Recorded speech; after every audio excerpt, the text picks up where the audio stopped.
Hi everybody, I'm out here at Pretty Boy Reservoir, just walking around on the trails looking for any interesting plants or flowers that we might see. And I know you can't see it just yet, but I spotted a fairly uncommon, I don't know if I'd call it rare, but it's definitely an uncommon plant. I'm honestly not sure whether it's technically classified as a plant or a fungus, but it is ghost pipe. And we actually have this pop up in our yard every now and again. Our yard has some areas that are basically like woodland foresty floor with lots of leaf litter, and that's exactly what this stuff thrives in. So I believe that it is actually a chlorophyll-less flower, and it's an actual plant rather than a fungus.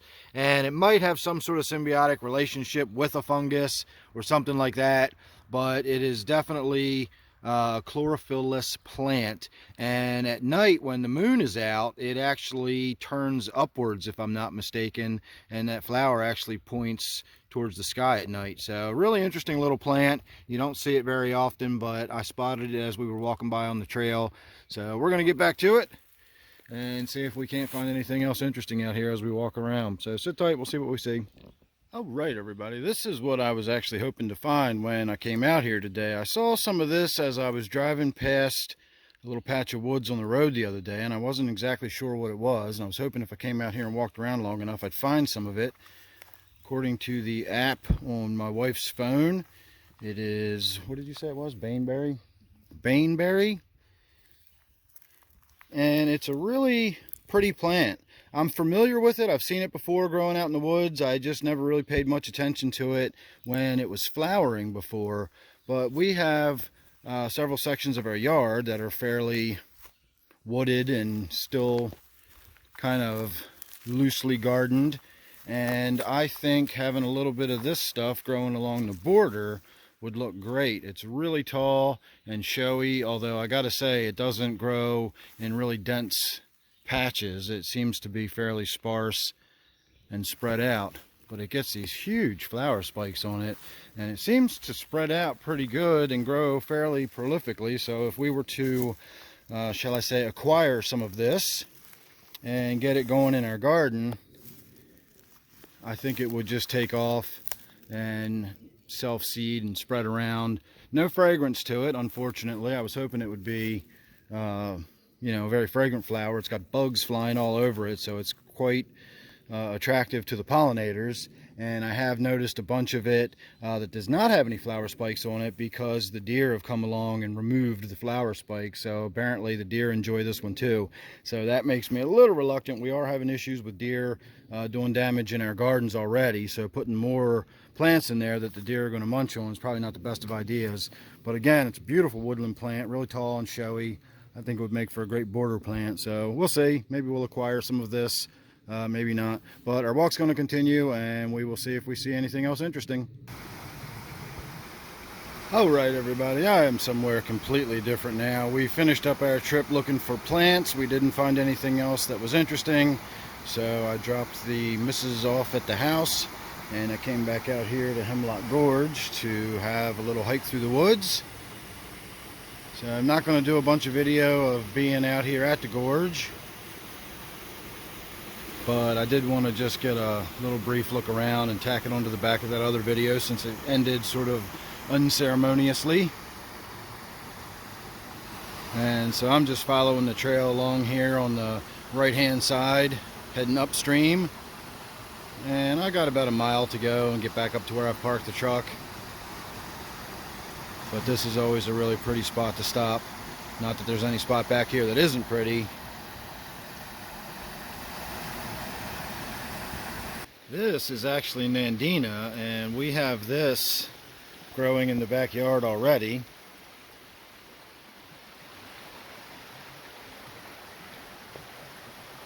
So we are still out here at Hemlock Gorge. It's just such a pretty day and it's so scenic out here. I thought I would have to get a few more moments of video. And again, if we see any interesting flowers while we're out here, we'll go ahead and look at them. So I'm going to continue my hike upstream and we'll see what we can see.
All right, my trail continues up and over the rocks right there, but this is always a little point of interest to stop and have a look at.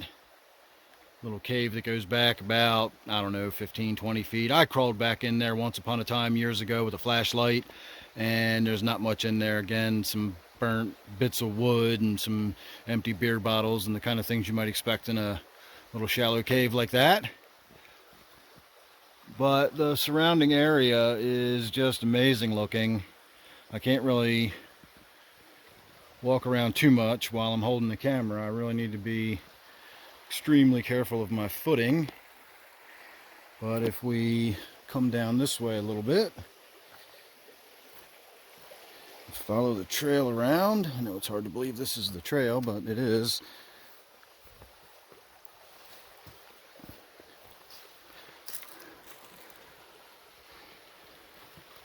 You can see the rock formations just keep going up and up and up.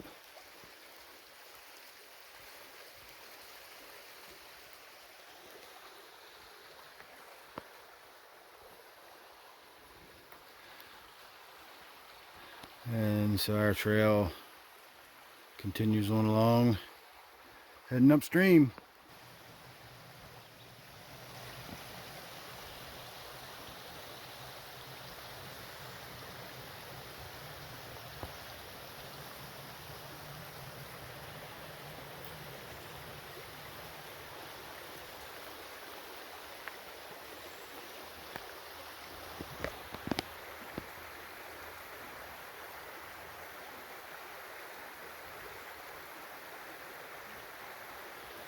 Just noticed that.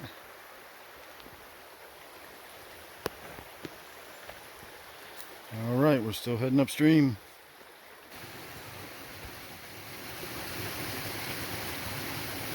All right, everybody, just as I hit record, a bald eagle flew down out of the trees and flew upstream. I don't know if we got that on video or not. I sure hope we did. I saw it a few minutes ago flying downstream. I thought it was going to be gone for the day, but there you go. Hopefully, we just got a little look at a bald eagle. It's not uncommon to see the bald eagles out here around Pretty Boy Reservoir. We also have a lot of osprey out here too, which is basically another type of sea eagle. And I am going to wrap the video up here.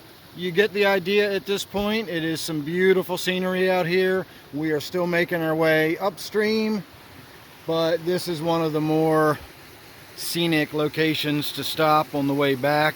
We have a little feeder stream off to the right here that comes in. I have no idea what this little stream is called, but it makes quite a ruckus. I've actually hiked up and down it. The trail I walk in on crosses this stream about a half-mile upstream and then loops all the way around and comes back up here, and then we got to cross it again as we're heading upstream on the main body of water here, which is the Gunpowder River.